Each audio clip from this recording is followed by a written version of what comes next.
Hey beautiful minds, welcome to Gen Z Learning. Today we will be learning the chapter Motion in a Straight Line. So let's begin. Let's look into frame of references. A reference frame in which Newton's first law correctly describes the motion of a body not acted upon by a net force is called inertial reference frame. For example, a car standing at rest or a bus moving with constant speed. Whereas a reference frame which is accelerated or rotating is called a non-inertial reference frame. For example, a car is moving with a certain acceleration. So basically in inertial reference frame there is no acceleration, whereas in non-inertial reference frame there is acceleration. Next we'll look into concept of point mass. An object is said to be a point object or point mass when the change in its positions is very large as compared to its own size. For example, a person standing on the platform is regarded as the point object for the train passing through the platform.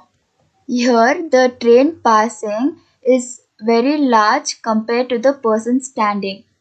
Hence, the person standing is considered to be the point object. Next, we have motion and rest. An object is said to be in motion if its position changes with respect to its surroundings in a given time. On the other hand, if the position of the object does not change with respect to its surroundings, it is said to be at rest. This is the basic knowledge we all know about motion and rest. Let's learn some definitions relating to motion. First one is distance and displacement. The length of the actual path covered by a body in a time interval is called distance, whereas the difference between the final and the initial positions of an object is called displacement. For example, there are 2 points A and B. A is your home and B is your school. Suppose one day you don't want to go to school and that's why you take a long cut. Because if you really don't go to the school, they will send your parents a message saying that you bunked the school. So to be on the safer side, we will go to school. Then the next day was the picnic day and you travel to school pretty fast. Distance here will be and displacement will be. Distance is the longest path whereas the displacement is the shortest path. Next is speed. The distance traveled by an object in unit interval of time is called speed of the object, distance by time. Whereas if the speed of an object is continuously changing with time, then its speed at a particular instant is called its instantaneous speed. The formula is delta d by delta t. And this is a speedometer which indicates the instantaneous speed. Next, the displacement of an object in unit interval of time is called the velocity of the object. The formula is displacement by time, whereas instantaneous velocity is the velocity of the body at that instant. Formula is delta d by delta t. Next is acceleration. It is defined as the time rate of change of velocity of an object. Formula is velocity by time. Whereas instantaneous acceleration is the acceleration of the body at that instant. Formula is delta v by delta t. Now let's look into the graphs. The first one is time displacement graph where time is on the x-axis and displacement is on the y-axis. Let's make a graph. Now we will use the slope formula which is y2 minus y1 by x2 minus x1 gives us displacement by time which is velocity. So we get velocity with the help of slope of a graph. Next graph is time velocity graph where time is on the x-axis and velocity is on the y-axis. Let's make a graph of any shape. Now with the help of the slope we get on the y-axis is the velocity and on the x-axis is the t. So we get acceleration which is velocity by time. Now we will be calculating the area of the slope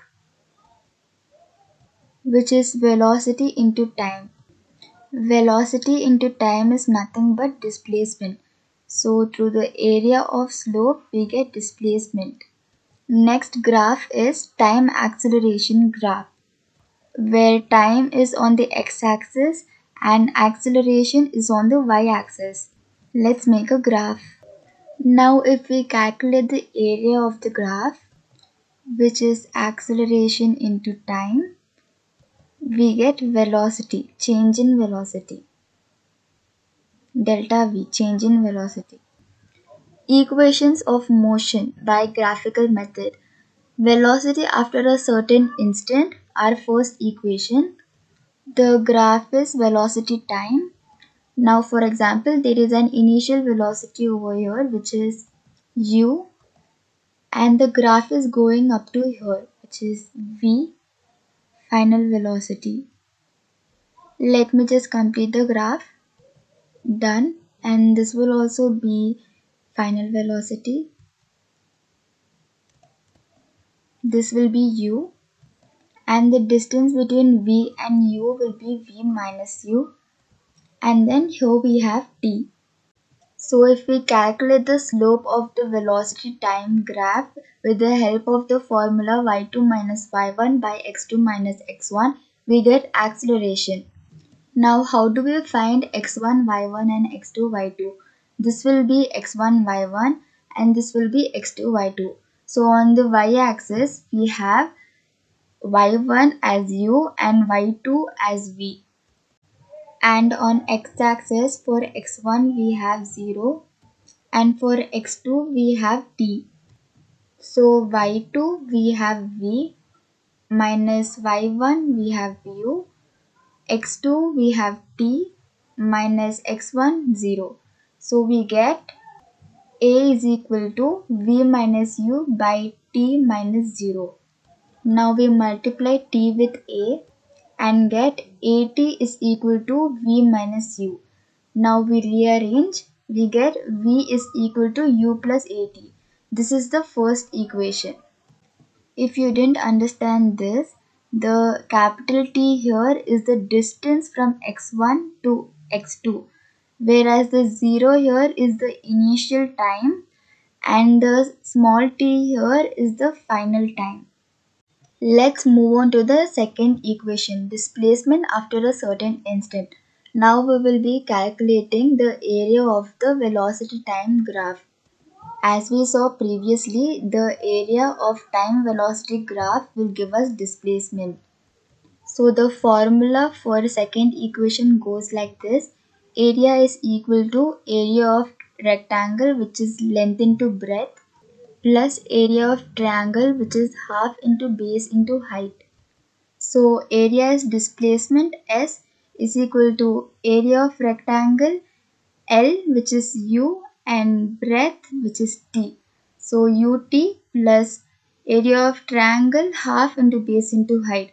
Half base is t and height is v minus u here.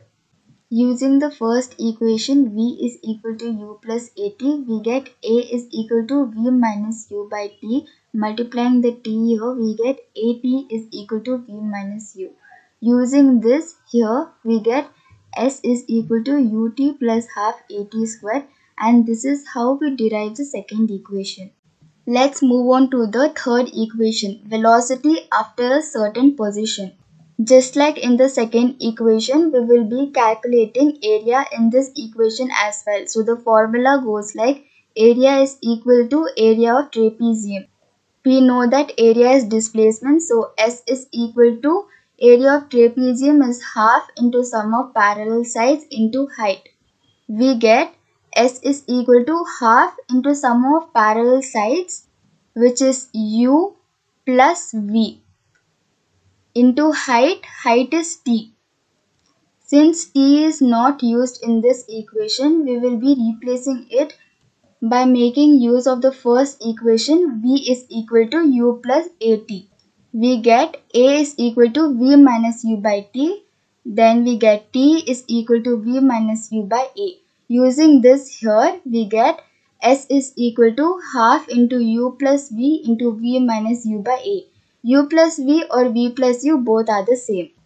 Now v plus u, v minus u, we get v square minus u square by the use of a plus b, a minus b. Then we multiply the a inside with 2 here and get the equation s is equal to 1 by 2a into v square minus u square. Now we multiply this and get 2as is equal to v square minus u square. Now arranging it, we get v square is equal to u square plus 2as. And this is how we derive the third equation. Now let's learn how to derive equations of motion by calculus method. Calculus is of two types: differentiation, converting a bigger value to a smaller value, and integration, converting a smaller value to a bigger value. Basically, integration removes differentiation. Let us look into the first equation. V is equal to u plus at, where v is final velocity, u is initial velocity, a is acceleration, and t is time. We will be making use of instantaneous acceleration, which is the rate of change of velocity with respect to time, whose formula is a is equal to dv by dt. Now we multiply this and we get dv is equal to adt, which is a differential equation. Now to integrate this, we will be making use of limits. For example, a body has moved from point A to point B, where the initial velocity will be u and the time will be 0, and the final velocity will be v and the time is t. Integrating this, dv integrating from initial velocity to final velocity is equal to adt integrating from 0 to t. Next step is to keep aside the constants. dv integrating initial to final is equal to a, acceleration is constant, dt integrating from 0 to t. On removing integrations, which is converting smaller value to bigger value, and as I told before, integration basically removes differentiation. We get v from u to v is equal to a bracket t from 0 to t. The next step is to unsee the value inside the bracket and subtract the upper limit and lower limit, which are v and u here. We get v minus u equal to a. Again unsee the value inside the bracket and subtract the upper and lower limit t minus 0. Then we get v minus u is equal to at. Rearrange it. Then we get v is equal to u plus at. And this is how we derive the first equation by calculus method. Let us look into the second equation. S is equal to ut plus half at square, where s is displacement, u is initial velocity, t is time, a is acceleration. We make use of instantaneous velocity, which is the rate of change of displacement with respect to time, whose formula is ds by dt. Now we multiply v and dt to get ds is equal to v dt, which is a differential equation. To integrate this, we will be making use of limits. For example, a body has moved from a point A to a point B, from 0 displacement to s displacement, and from 0 time to t time. Now let's integrate this. ds integrated from 0 to s is equal to v dt integrated from 0 to t. Since v is not mentioned in this equation, we will be replacing it by using the first equation, v is equal to u plus at, which will get us ds integrated from 0 to s is equal to u plus at into dt integrated from 0 to t. Now we multiply dt with u and dt with at and separately integrate them, which will get us ds is integrated from 0 to s is equal to u dt integrated from 0 to t plus at dt is integrated from 0 to t.